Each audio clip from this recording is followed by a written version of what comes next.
Michael Turner sat motionless in the driver's seat of his worn-out truck, staring at the termination letter on the passenger seat. 12 years of loyalty, gone in a 5-minute meeting. It wasn't just the job. Michael had already lost his father 2 years ago to a construction site accident. Since then, he'd been supporting his ill mother, covering medication costs, doctor visits, and groceries on a salary that barely covered rent. His girlfriend had left him last winter, claiming he was too broken to love. He looked at his reflection in the foggy rearview mirror, unshaved face, eyes heavy with defeat, heart crushed. And then, a memory resurfaced. Michael, his father used to say, never walk past someone broken down on the road. You don't know if they're stranded, or if that moment is your purpose. He sighed deeply and turned the key in the ignition. The truck coughed, then came to life.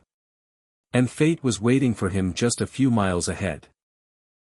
The rain was relentless, like the world itself was grieving. Up ahead, a silver Lexus stood motionless on the shoulder.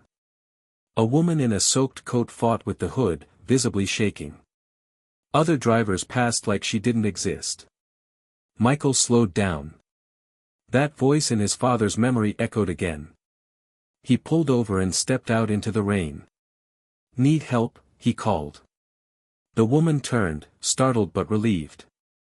She was clearly out of her element, her heels sank into the muddy roadside, and her designer coat was ruined. Her hands trembled. I think the battery's dead, she said. I've been stuck here for over an hour. Michael got to work. Within 10 minutes, her car roared back to life. You didn't have to stop, she said quietly. No one else did. Michael shrugged. You needed help. She studied him, eyes filled with something deeper than gratitude. What's your name? Michael Turner. She smiled. Thank you, Michael. I'm Cassidy. But she didn't tell him her full name. Cassidy Layton, co-owner of the Layton Group, one of the richest foundations in the city. Cassidy wasn't stranded by chance. She had been set up, her car's battery tampered with by someone close. She had discovered financial crimes in her family's organization, led by her older brother Bryce Layton. Where their late father had built the foundation to help the underprivileged, Bryce was using it to launder money, fund political bribes, and manipulate charities as fronts. Cassidy had downloaded confidential files, proof of illegal dealings, and planned to meet an investigative reporter that same day. But then her car broke down. Her phone was mysteriously drained. And then Michael appeared. A kind stranger. Unplanned. Unexpected. Honest. 2 days later, Michael received a call. Cassidy Layton would like to meet with you regarding a job opportunity. He thought it was a scam. When he walked into the luxurious downtown headquarters of the Layton Hope Initiative, he felt small, out of place. Then she walked in, composed, professional, and glowing with confidence. I knew I had to find you, she said. You helped me when no one else would. I want to give you a second chance, like you gave me. She offered him the role of director of logistics, a generous salary, and a place where he could grow. He was stunned. Why me? Because you did the right thing, when no one was watching. Everything seemed to be falling into place, until it wasn't. Michael began noticing suspicious activity. Men in black suits. Files mysteriously disappearing. Cassidy avoiding eye contact. He heard whispers of someone inside leaking information. One night, he stayed late and heard a muffled conversation from Cassidy's office. He's getting too close.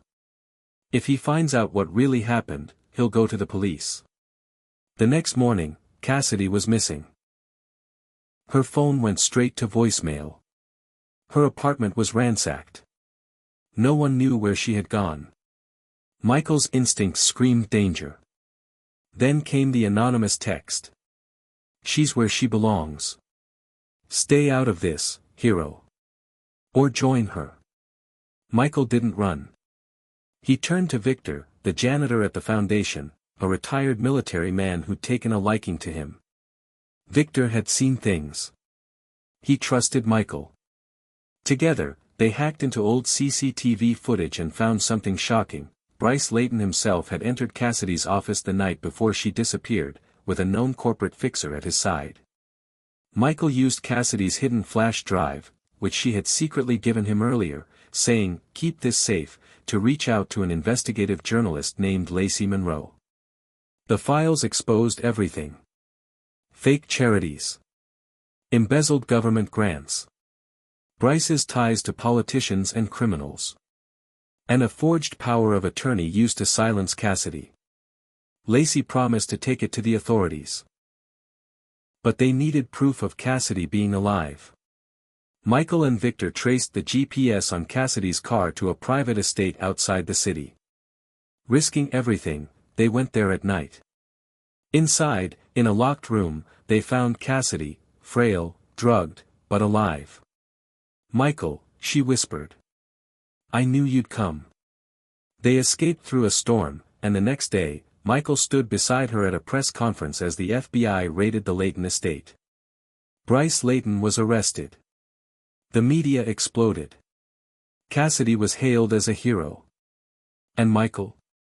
He was no longer invisible. 1 year later, Cassidy stood on the stage of the Layton Hope Foundation, now bigger than ever, truly serving the people. Michael stood beside her, not just as director, but now also her life partner. Their story was legend, a broken man who helped a stranger, and found a new life. In front of hundreds, Cassidy said, "I once thought power came from money. But I learned it comes from courage and kindness. And the man who saved me had both, even when he had nothing." They looked at each other. The man who stopped in the rain. And the woman who carried a secret. Both saved by humanity.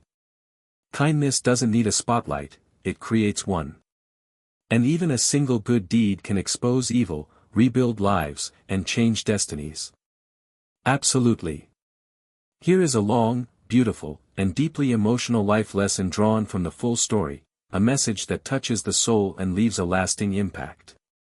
Sometimes, the most extraordinary stories begin with an ordinary act of kindness.